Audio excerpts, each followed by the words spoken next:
Halo sahabat Gen, Assalamualaikum warahmatullahi wabarakatuh. Di video kali ini kita akan membahas kunci jawaban biologi kelas 12 bab 2 pada tugas uji pemahaman pada halaman 153 sampai 154 di buku biologi kurikulum merdeka pegangan kalian. Jadi ayo kita bahas bersama mengenai soal atau perintah yang ada di tugas kali ini Gen. Tapi sebelum lanjut jangan lupa untuk subscribe ya Gen, agar Gen Sukses Media lebih semangat lagi nemenin kalian nugasnya. Jika sudah, kita lanjut. Bagian kita masuk ke soal pertama berikut ini. Perhatikan soal yang ada ini. Perhatikan gambar letak gen-gen dalam kromosom homolog berikut. Berdasarkan gambar, pernyataan yang paling benar adalah titik-titik. Bagian perlu dipahami bahwa jarak antara gen-gen di dalam kromosom mempengaruhi frekuensi terjadinya pindah silang atau istilahnya adalah crossing over. Gen yang letaknya lebih berjauhan memiliki peluang lebih besar untuk mengalami pindah silang karena tautannya lebih lemah. Sedangkan gen yang letaknya berdekatan cenderung memiliki tautan yang kuat sehingga pindah silang lebih jarang terjadi. Dalam hal ini, pilihan pada opsi C yaitu pindah silang gen PS atau PS kecil lebih besar daripada PQ atau PQ kecil. Ini benar karena jarak antara gen P dan S lebih besar daripada jarak antara gen P dan Q. Sehingga kemungkinan terjadinya pindah silang antara gen P dan S itu lebih besar daripada antara P dan Q. Bagian kita lanjut pada soal kedua berikut ini. Sapi bulldog bertubuh kecil seperti anjing, bergenotip resesif homozigot dan bersifat letal. Sapi Dexter bertubuh pendek dan bergenotip heterozigot. Sementara itu, sapi Kerry merupakan sapi normal. Jika sapi Dexter disilangkan atau dikawinkan dengan sapi Kerry, maka hasil keturunan yang dapat terlahir hidup adalah titik-titik. Bagian, mari kita analisis genotip dari sapi yang disebutkan pada soal ini. Diketahui untuk sapi Kerry adalah sapi normal, yang berarti genotipnya dalam hal ini bisa kita tuliskan berupa D besar yang sifatnya adalah dominan homozigot.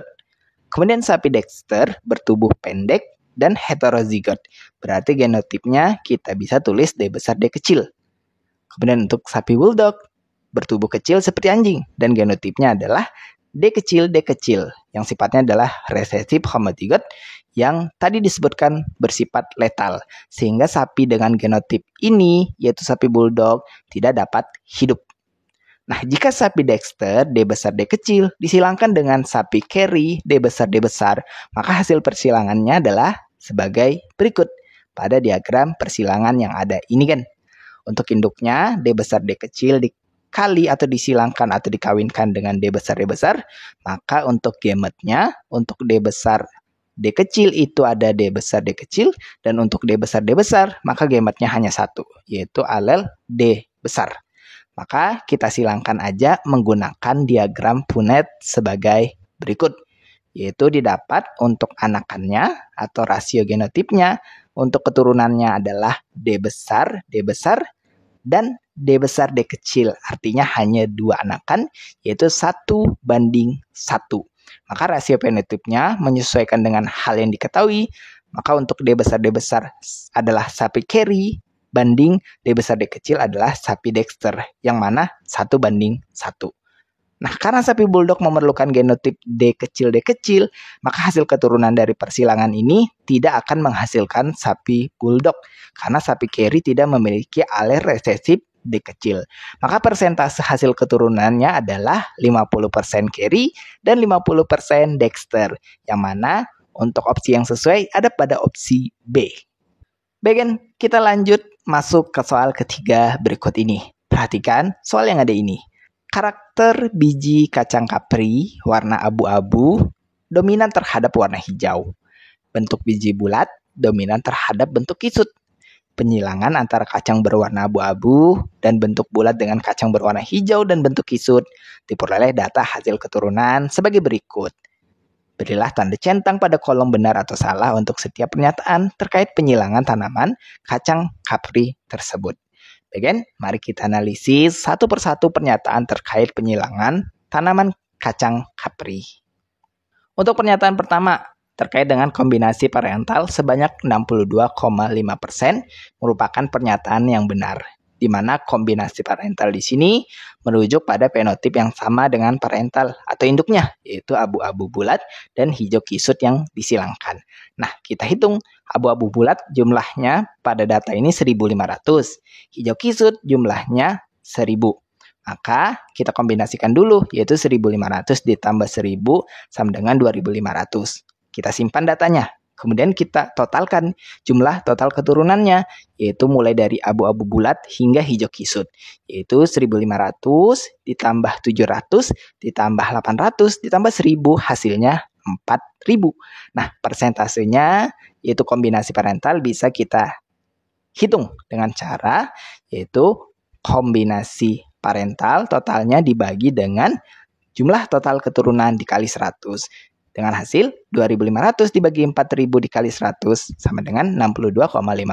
Jawabannya benar dan sesuai pernyataan pertama. Kemudian untuk pernyataan kedua, jumlah rekombinan lebih dari 50% dari jumlah total keturunan. Ini tinggal kebalikan dari pernyataan pertama, Gen. Rumusnya sama, tapi datanya ya dibalik aja. Yang mana jumlah rekombinan lebih dari 500 dari jumlah total keturunan dianggap salah karena rekombinan merujuk pada fenotip abu-abu kisut dan hijau bulat. Yaitu untuk abu-abu kisutnya di data ada 700, hijau bulat di data ada 800. Kita totalkan atau jumlahkan, totalnya adalah 1.500. Nah, persentase rekombinannya 4.000 tadi adalah total jumlah keturunan, maka 1.500 dibagi 4.000 dikali 100 untuk nyari persennya didapat 37,5%. Jadi di pernyataan disebutkan lebih dari 50%, ternyata setelah dihitung jawabannya adalah 37,5%. Dan ini merupakan persentase rekombinannya kurang dari 50%. Jadi jawaban salah. Kemudian untuk pernyataan ketiga, pada penyilangan tersebut terjadi pindah silang. Nah, jawabannya bisa dianggap benar karena terdapat keturunan dengan fenotip rekombinan, yaitu abu-abu kisut dan hijau bulat. Ini menunjukkan bahwa terjadi yang namanya pindah silang. Kemudian untuk pernyataan keempat, ini juga dianggap benar, di mana nilai pindah silang sebanyak 37,5%. Nilai pindah silang dapat dihitung berdasarkan persentase rekombinan. Karena jumlah rekombinan adalah 1.500 dari total 4.000 keturunan, nilai pindah silangnya adalah 37,5%. Untuk perhitungannya ada di pembahasan pernyataan kedua tadi, Gen. Nah, kemudian untuk pernyataan kelima, data hasil penyilangan sesuai dengan hukum Mendel segresi secara bebas dianggap salah karena berdasarkan data keturunan yang menunjukkan adanya fenotip parental dan rekombinan serta adanya nilai pindah silang. Penyilangan ini tidak sepenuhnya sesuai dengan hukum Mendel tentang segregasi bebas. Jika sesuai dengan segregasi bebas, hasil keturunan rekombinan dan parental seharusnya berimbang. Jadi ini kita anggap salah. Baik, kita masuk ke soal keempat berikut ini. Perhatikan soal yang ada ini. Karakter berat buah apel dikendalikan oleh 3 pasang gen. Tanaman yang menghasilkan buah terbesar dengan berat 400 gram bergenotip A besar A besar, B besar B besar, C besar C besar. Sementara itu, tanaman yang menghasilkan buah terkecil dengan berat 100 gram bergenotip A kecil A kecil, B kecil B kecil, C kecil C kecil. Jika tanaman bergenotip A besar A besar, B besar B besar, C besar C kecil, disilangkan dengan tanaman bergenotip A kecil A kecil, B kecil B kecil, C kecil C kecil, bagaimana rasio fenotip berat buah pada keturunannya? Bagian, perhatikan pembahasan berikut. Diketahui karakter berat buah apel dikendalikan oleh 3 pasang gen, yaitu A besar, B besar, dan C besar, di mana alel ini sifatnya dominan, berkontribusi menambah berat buah. Sedangkan alel resesif, yaitu yang bagian A kecil, B kecil, C kecil, tidak menambah berat buah. Kemudian diketahui juga A besar, B besar, dan C besar, genotip buah terbesar 400 gram, memiliki 6 alel dominan. Sedangkan kebalikannya, A kecil, B kecil, C kecil, genotip buah terkecil 100 gram memiliki 0 alel dominan. Dan setiap alel dominan menambah berat buah sebesar 50 gram. Jadi setiap tambahan alel dominan meningkatkan berat buah sebesar 50 gram. Nah, kenapa 50 gram? Karena setiap alel dominan menambah berat buah sebesar 400 gram dikurang 100 dibagi 6 alel. Itu sama dengan 50 gram per alel dominal. Jadi, dan berikut ini adalah persilangan dari hal yang ditanyakan di soal. Yaitu dengan induk A besar, B besar, B besar, C besar, C kecil. Dikali dengan atau disilangkan dengan A kecil, B kecil, B kecil, C kecil, C kecil. Untuk setiap pasangan alel, hasilnya adalah sebagai berikut kemungkinannya. A besar ketemu A kecil, itu 100% A besar A kecil, itu satu alel dominan. B besar ketemu B kecil, juga 100% itu alel dominan. Dan kemungkinannya ada dua dalam hal ini, C besar C kecil itu 50%, karena satu alel dominan. Dan sebaliknya, C kecil itu 50% juga, itu 0 alel dominan. Maka kemungkinan genotip pada keturunannya adalah untuk yang A besar A kecil, B besar B besar, C kecil itu adalah 4 alel dominan, di mana 100 gram ditambah 4 kali 50 sama dengan 300 gram. Kemudian A besar A kecil, B besar B besar, C besar C kecil itu kemungkinannya adalah 5 alel dominan, dengan perkiraan 100 gram ditambah 5 kali 50 sama dengan 350 gram. Rasio fenotip berat buahnya yaitu untuk 300 gram itu 50% dari genotip A besar A kecil, B besar B besar, C kecil. Dan kemudian untuk 350 gram itu berkisar 50% dengan genotip A besar A kecil, B besar B besar, C besar C kecil. Jadi rasio fenotip berat buah pada keturunan adalah 50% 300 gram dan 50% 350 gram. Bagian kita masuk ke soal kelima berikut ini sebagai soal terakhir kita di sesi tugas kali ini. Terdapat variasi buah labu dengan kulit berwarna putih, hijau, dan kuning. Alel putih dominan terhadap hijau. Alel kuning juga dominan terhadap hijau. Jika gen P muncul bersama-sama dengan gen K, akan memunculkan warna putih.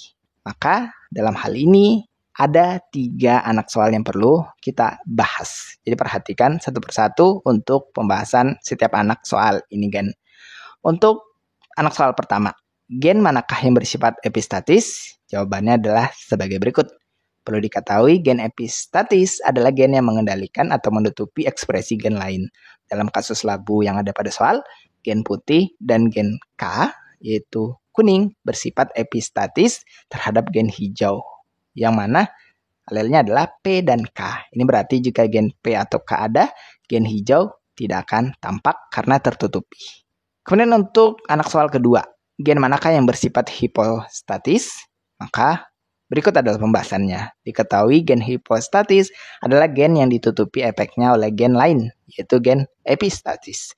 Dalam kasus ini diketahui gen P, yaitu hijau, dan gen K, yaitu hijau, adalah hipostatis karena warna hijau tidak muncul jika ada gen P besar, yaitu putih, dan K, yaitu kuning. Kemudian untuk anak soal ketiga, jika individu berwarna putih heterozigot P besar P kecil, K besar K kecil disilangkan dengan hijau, bagaimanakah persentase rasio fenotip pada keturunannya? Berikut adalah pembahasannya.